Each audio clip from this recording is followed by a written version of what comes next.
Es sind zwei Freunde in einem Sportflugzeug einen Alpenflug machen. Fliegen auf zu den Gipfeln und durch ab den Gletscher nachher.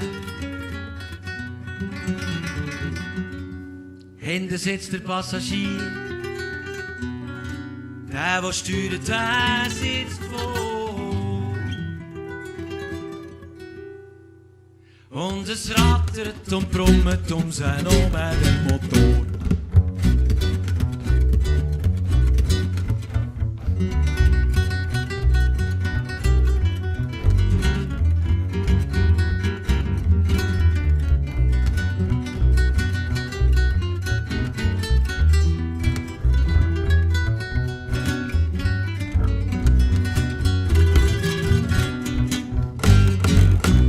Da ruft der hinten sitzt, schaut, das Benzin geht aus, muss landen.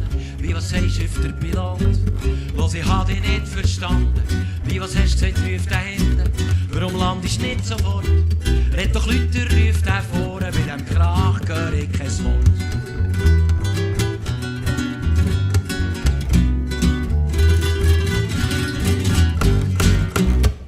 Ich versteh's nicht, ruft der hinten. Warum machst du nicht, bist du dagegen? Ich versteh's nicht, ruft der vorne. Musst mir's wirklich lauter sagen? Wie, was sagst du, ruft dieser Lauer? Der Tank ist leer, du fliegst nicht mehr weit. Los, bei dem Arzt unters Lärmen, ruft der vorne, höre ich nichts.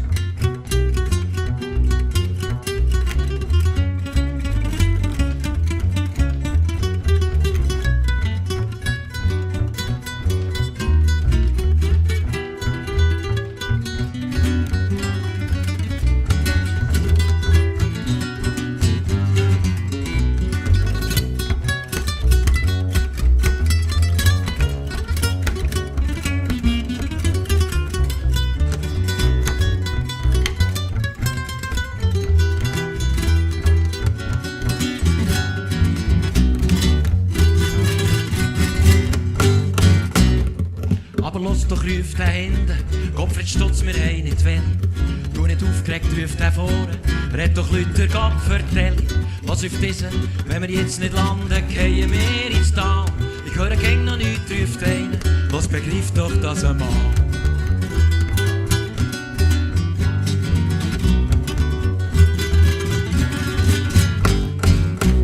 So hat im Motor einen Lärm, der Pilot hat nicht verstanden, dass ihm jetzt das Benzin ausgehen und dass er sofort landen sollte.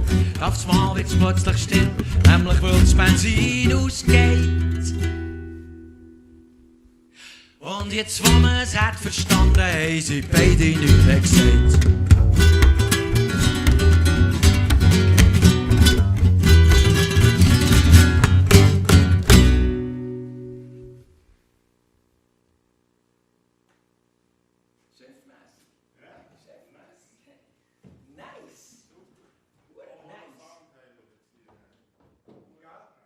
Ja, super, es ist gut, sind wir essen, jetzt ist